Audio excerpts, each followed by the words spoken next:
বিশ্ব আবারও পারমাণবিক যুদ্ধের আশঙ্কায় কাঁপছে। ইসরায়েল ও ইরানের চলমান সামরিক উত্তেজনার মাঝে সামনে এসেছে ভয়ানক এক ঘোষণা। ইরান বলছে, যদি ইসরায়েল পারমাণবিক বোমা ব্যবহার করে তাহলে পাকিস্তানও প্রস্তুত পারমাণবিক প্রতিঘাতের জন্য। এই চাঞ্চল্যকর বার্তা দিয়েছেন ইরানের জাতীয় নিরাপত্তা পরিষদের সদস্য এবং ইসলামিক রেভলিউশন গার্ড কর্পসের জ্যেষ্ঠ কর্মকর্তা জেনারেল মোহসেন রেজাই। তিনি সরাসরি জানিয়েছেন, পাকিস্তান তাদের আশ্বস্ত করেছে ইসরায়েল যদি ইরানে পারমাণবিক অস্ত্র ব্যবহার করে তবে তার ফলাফল হবে ভয়াবহ, কারণ তখন পাকিস্তানও নেমে পড়বে যুদ্ধের ময়দানে, আর সেই যুদ্ধ হবে পরমাণু যুদ্ধ। সাম্প্রতিক সময় ইরান ও ইসরায়েল একাধিকবার একে অপরের ভূখণ্ডে হামলা চালিয়েছে। ইসরায়েল হামলা করেছে ইরানের সামরিক ও পারমাণবিক ঘাঁটিতে, আবার ইরানও পাল্টা ক্ষেপণাস্ত্র ছড়েছে। এই পাল্টাপাল্টি হামলায় ইতোমধ্যে দুই দেশের প্রায় 250 জন নিহত হয়েছে বলে জানা গেছে। এই পরিস্থিতির মধ্যেই এমন মন্তব্য করে পুরো দুনিয়ার চোখ ইরান পাকিস্তান সম্পর্কের দিকে ঘুরিয়ে দিয়েছেন জেনারেল রেজাই। তিনি আরও বলেন, পাকিস্তান শুধু আমাদের পাশে দাঁড়ায়নি, তারা মুসলিম বিশ্বের ঐক্যের প্রতীক হয়ে উঠেছে। তবে ইরান এখনও তাদের সমস্ত সামরিক শক্তি প্রকাশ করেনি বলেও সতর্ক করে দেন তিনি। কিন্তু এই ঘোষণার পেছনে কি ইঙ্গিত লুকিয়ে আছে? বিশ্লেষকরা বলছেন, পাকিস্তান যদিও এখনও আনুষ্ঠানিকভাবে কোনো সামরিক চুক্তিতে যায়নি, তবে তাদের পারমাণবিক ছায়া ব্যবহার করে ইরান কৌশলগত সুবিধা নিতে চাইছে। বিশ্লেষকরা বলছেন, পাকিস্তান যদিও এখনও আনুষ্ঠানিকভাবে কোনো সামরিক চুক্তিতে যায়নি, তবে তাদের পারমাণবিক ছায়া ব্যবহার করে ইরান কৌশলগত সুবিধা নিতে চাইছে।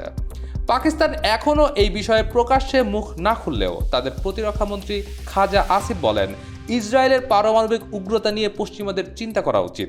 তিনি আরও যোগ করেন, ইসরায়েল একটি বেপরোয়া রাষ্ট্র এবং পশ্চিমারা ভয়াবহ ভুল করছে তাদের সমর্থন দিয়ে।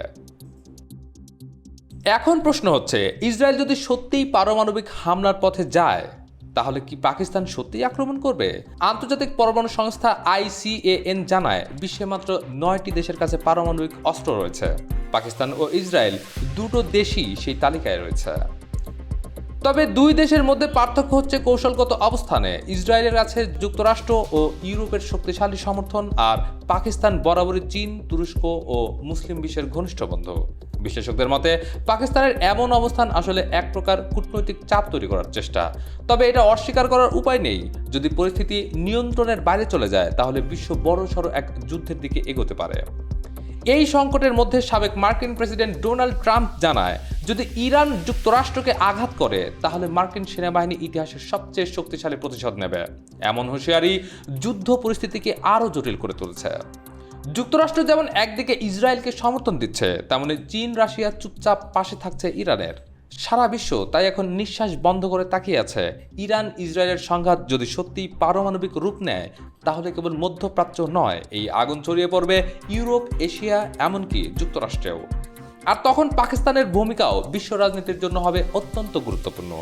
একটা ভুল সিদ্ধান্ত কিংবা একটা মাত্র বোতাম চাপলেই ইতিহাসে লেখা হবে তৃতীয় বিশ্বযুদ্ধের সূচনা।